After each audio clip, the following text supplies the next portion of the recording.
আসসালামু আলাইকুম সুপ্রিয় দর্শক শ্রোতা বন্ধুরা, আপনারা দেশ বিদেশ যে যেখান থেকে আমাদের এই ভিডিওটি দেখছেন সকলকে আন্তরিক শুভেচ্ছা জানিয়ে শুরু করছি আমাদের আজকের এই ভিডিও প্রোগ্রামটি। দেখতে পাচ্ছেন দর্শক, একজন পর্দাসীন নারীকে ক্যামেরার সামনে নিয়ে এসেছি। এই পর্দাসীন আপুটি কেন ক্যামেরার সামনে এসেছেন তার কথাগুলো আপনাদের সামনে তুলে ধরার চেষ্টা করব। চলুন শুনে আসা যাক এই আপুটির করুণ কাহিনী এবং সুখের কাহিনীগুলো। আসসালামু আলাইকুম আপু। ওয়ালাইকুম সালাম। আপনি কেমন আছেন? জি আলহামদুলিল্লাহ ভালো। আপনার নাম কি আপু? আমার নাম আয়েশা আক্তার। আয়েশা আক্তার। জি। আয়েশা আপু, আপনি কোথায় থাকেন? আমি ঢাকায় থাকি। ঢাকায় থাকেন?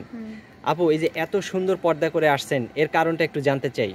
আপনি কি এরকম সবসময় পর্দা করে থাকেন নাকি শুধু আজকের জন্যই পর্দা করছেন? না না, আমি টেলার্সের কাজ করি, মাদ্রাসায় পড়াশোনা করতাম। মাদ্রাসায় পড়াশোনা করতেন? জি। মাশাআল্লাহ, অনেক সুন্দর কথা। তো এখন টেলার্সের কাজ কি এখন কন্টিনিউ করতেছেন নাকি করছিলেন কোনো এক সময়? না, এখন কন্টিনিউ। আমার তো কাজকর্ম জানা আছে। আমি আপাতত একটা ম্যাডামের দোকানে কাজ করি।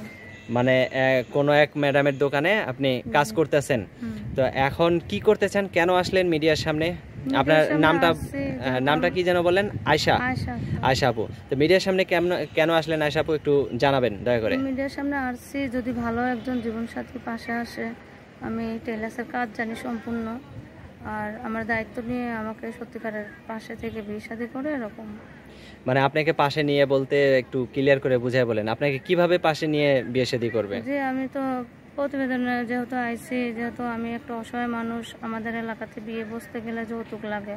হ্যাঁ, এই বিষয়ে যাতে যৌতুক না লাগে, সে নিজের থেকে আমাকে একটু গুছায় 10 টাকা পয়সা খরচ করে বিয়ে শাদী করলো আমার দায়িত্বটা নিয়ে। মানে আপনি বলতে চাচ্ছেন আপনি একজন পর্দাসীন মানুষ, আপনাকে যদি কেউ বিয়ে করতে চায় যৌতুক দিতে পারবেন না, যৌতুক ছাড়া আপনাকে তার খরচে বিয়ে করে নিয়ে যাবে, এরকম আপনি চাচ্ছেন? মানে আপনার অর্থকড়ি নাই বিয়ের মধ্যে খরচ করার মতো। আচ্ছা, তো এখন আপনার সাথে যদি যোগাযোগ করে মানুষ, অনেকেই তো যোগাযোগ করবে, কয়জনকে আপনি আপনার সিরিয়ালের লিস্টে রাখবেন? এখন আমি কথাবার্তা বলতে হবে, যেহেতু নাম্বার দিব। এখন কথাবার্তা বলার পরে উনি যদি কেউ একজন আমার মনের মতো হয়, যে আমার কথাবার্তা আমাকে গুছায় নিতে পারে, যেহেতু সে বলে যে হ্যাঁ তোমার কোনো টাকা পয়সা লাগবে না, আমি তোমাকে বাস্তবে বিয়ে করব, বিয়ের খরচপাতি আমি দিব, আমি তার সাথেই সম্পর্ক করব। কেউ মিশে আশা দিলে কারো আশা আমি থাকবো না। আচ্ছা ঠিক আছে, অসংখ্য ধন্যবাদ আপু। আপনার ফোন নাম্বারটা বলেন। এই যে নাম্বারটা আমার ফোনে আছে, আমি দিতেছি। আচ্ছা, আপনার বাটন ফোন নাকি? জি আমার বাটন ফোন। স্মার্টফোন নাই? স্মার্টফোন আছে আমার, ওই নষ্ট হয়ে গেছে তো সেই জন্য আর ঠিক করি নাই। নষ্ট হয়ে গেছে, ঠিক করেন নাই? নষ্ট হয়ে গেছে। আচ্ছা বলেন আপনার নাম্বারটি।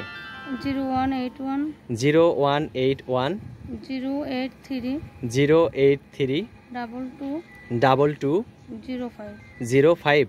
জি আচ্ছা, এই নাম্বারে ফোন দিলে আপনাকে পাওয়া যাবে? হ্যাঁ অবশ্যই পাবেন। আচ্ছা, আর কিছু বলার থাকলে আপু বলতে পারেন। জি বলছি যে যদি সত্যিকারের কারো সম্পর্ক করার ইচ্ছে থাকে তাহলে ফোন দিবেন, নাহলে আজে বাজে খামাখা টাইম পাস করে কেউ নোংরা কোনো মন্তব্য করবেন না।